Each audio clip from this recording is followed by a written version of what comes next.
Question number 25 आपसे क्या बोल रहा है? The normal chord of a parabola y square equals to 4x at the point whose ordinate is equal to the abscissa, then angle subtended by the normal chord at the focus is angle subtended by the normal chord at the focus आपसे पूछा जा रहा है।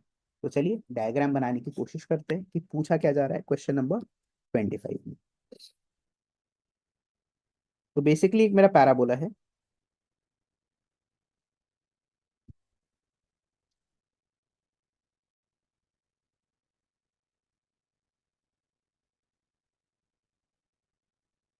ये मेरा y square equal to 4x parabola है।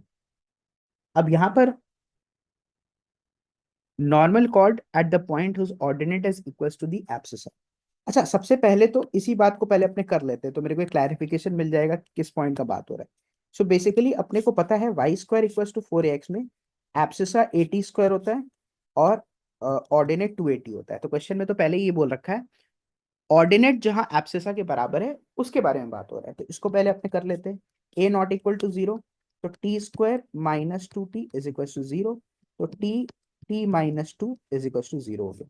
यहाँ से टी के दो वैल्यूज आ गए, टी इक्वल टू 0 और टी इक्वल टू 2। अब सवाल में क्या पूछ रहे हैं कि वो फोकस पे कितना अटेंड करेगा। अगर टी में 0 लेता हूं तो पॉइंट हो गया 0,0, तो फोकस से तो वो पास ही कर रहा है, तो कुछ सबटेंड नहीं करेगा। समझिए इस बात को। टी 0 में ले भी सकता हूँ तो 80 स्क्वायर कॉमा 280 मतलब 0,0 आ जाएगा। 0,0 पे पास करने वाला नॉर्मल तो खुद एक्सिस ऑफ सिमेट्री है, तो वो तो कोई एंगल सबटेंड करेगा ही नहीं। तो basically t is equal to 2 लेना है, टी इक्वल टू 0 को रिजेक्ट कर देना है। नाउ मेरा पॉइंट क्या हुआ, 80 स्क्वायर कॉमा 280 मतलब this will be a point 4a comma 4a। ठीक है ना, 80 स्क्वायर कॉमा 280 मतलब 2 डाल दिए तो 4a हो गया। अब सिचुएशन कुछ इस तरीके का है, यहां से आपका कुछ एक नॉर्मल कॉर्ड बनाया गया है और आपसे पूछा जा रहा है ये जो नॉर्मल कॉर्ड है ये आपके फोकस पे कितना एंगल सबटेंड कर। This is the whole question. तो ये नॉर्मल पे कुछ ये नॉर्मल जो है ये कुछ एंगल सबटेंड कर रहा है आपके ए कॉमा जीरो पे। ए कॉमा जीरो आपका क्या हो गया, ए कॉमा जीरो बेसिकली फोकस हो गया। तो यही तो बोल रहा है ना, whose ordinate is equals to abscissa then the angle subtended by the normal chord at the focus is।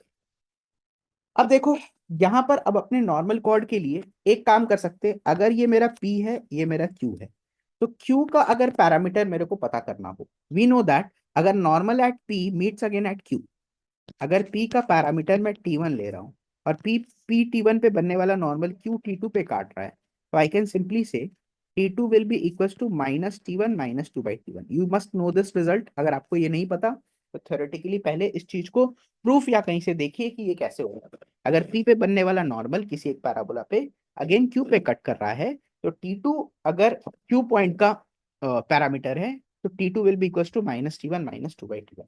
अब मेरे को माइनस T1 का तो वैल्यू पता है, तो यहाँ से मैं सिंपली T2 निकाल सकता हूँ। T2 कितना आ गया, T2 will be equal to -2 -1 which is -3। जैसे ही मेरे को T2 का वैल्यू -3 आ गया, तो I can simply say that the point Q will be 80 square comma 280 मतलब this will be basically 9a comma -6a। तो पॉइंट मेरे पास आ गया 9a कॉमा -6a।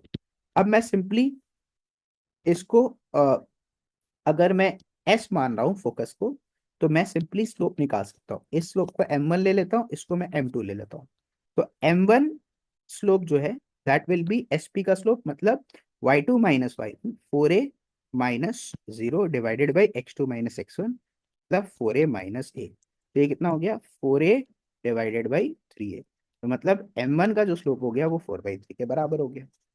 सिमिलरली अगर मैं m2 स्लोप का बात करूं तो m2 स्लोप कितना हो गया y2 minus y1 divided by x2 minus x1 मतलब -6a minus 0 divided by x2 minus x1 मतलब 9a माइनस a। तो मेरे पास कितना आ गया -6a डिवाइडेड बाई 8a। यहाँ पर हो गया -3/4। नाउ सिंस ये जो प्रोडक्ट है m1 m2 ये किसके बराबर है, -1 के बराबर। तो अपने क्या बोल सकते हैं, ये दोनों लाइंस आपस में SP एंड SQ क्या है, परपेंडिकुलर।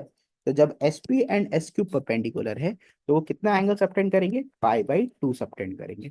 तो मेरा जो ऑप्शन है क्वेश्चन नंबर 25 का ऑप्शन डी हो जाएगा कि वो फोकस पे π/2 एंगल सबटेंड करेगा, क्योंकि प्रोडक्ट ऑफ द स्लोप मेरे को दिख रहा है -1 के बराबर होगा। Moving on to the next question, that is question number 26. Question number 26